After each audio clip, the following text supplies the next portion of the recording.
everybody, CrazyJuan coming back at you, and it's time for a retro recommendation recap.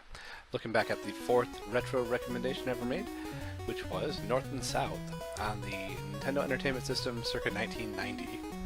It was published and developed by Infogrames. They were around from 83 to 2009, most famous for Alone in the Dark, and having an epic history of gaining and losing studios. It's a really interesting read if you hit up the Wikipedia on it. Again, 1990 for this. It was released on the Commodore, Amiga, and the 64, the Atari ST, the ZX Spectrum, the Amstrad CPC, and for DOS. As you can see, you can choose North or South. You can play as one player versus CPU, two players, or CPU versus CPU. There are four different starting periods, 1861 through 1864, reflecting various states of the war. The game is a Civil War strategy / action game with a kind of a satirical style.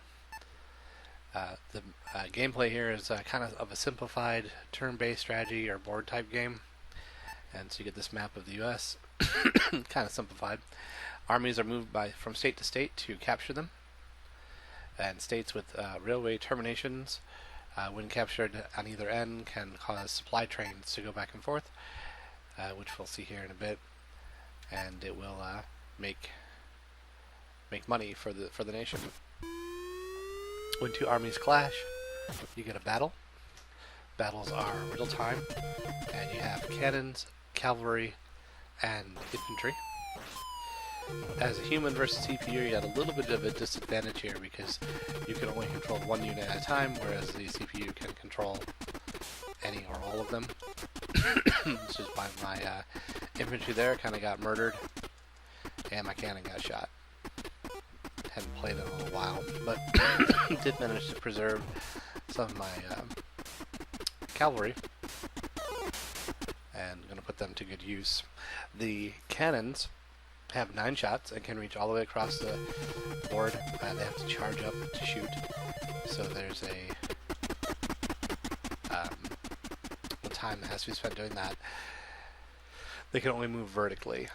They can also take out bridges and houses, which can be used to bottleneck lanes of approach for infantry. The infantry can move in all directions, not very fast, kind of short ranged. The cavalry can charge, and they never stop moving unless you hold them back.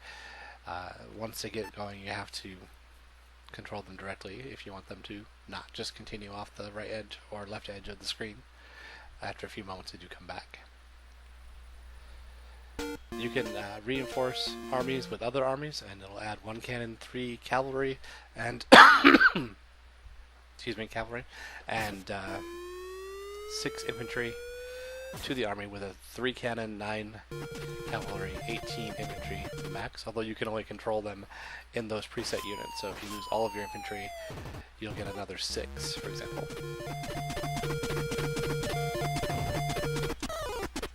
So every time you get 5 money bags from the train, you get a new army, which you can maneuver or use to reinforce one of your other armies.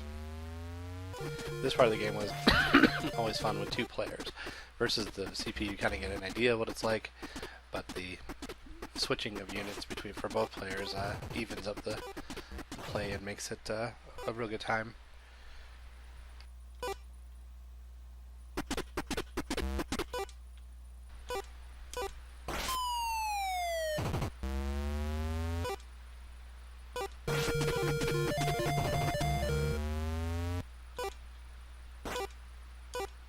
And that time we caused the enemy to withdraw by using up all their ammo for their cannons and killing their other units. Aside from the battles, there's also action sequences, which happen every time that a state with a railroad termination in it is taken. That has a fort that must be overcome. The player who's attacking gets infinite lives, like can't be killed. Gets 4 daggers. The defender gets a finite number of defenders, each with 4 daggers. But if they are knifed or punched off the screen, as you'll see, or if the attacker moves in such a way that they're no longer on the screen, then they're removed from the game. And there are some natural hazards like the mines or bombs, the dogs, and wagons that can't be jumped over, but the defender must wisely use his defenders to slow the attacker so that the boot at the bottom of the screen does not make it all the way to the right before the timer does, in order to successfully defend the fort. Similar to these sections, if you have an army along a rail line, it will intercept a train and you'll get a similar type sequence but on a moving train. There are some optional map events that can be turned on and off. A storm cloud, which renders armies stuck under it until it moves away. You can have a Native American figure on the left-hand side of the screen. You may randomly hurl a giant tomahawk at a western state, which destroys any army that it hits. There's also a Mexican character that is on the map, which is may randomly hurl a bomb into Texas, killing any army there. Whoever controls North Carolina may, each turn, has a chance to receive an additional army by ship. It was received not terribly well. It's hard to find a lot of review information on it, but Computer Gaming World gave it a 1.5, 5 stars. Wargamers gave it a 3 of 5 for wargaming and a 5 of 5 for arcade gaming. And in 2011, Werlutana Polska ranked it the 10th best Amiga game. But like I said, I spent quite a bit of time playing this 2-player with a buddy. That's really what we did a lot of. And if someone is looking to collect a NES game, I recommend adding this to their collection.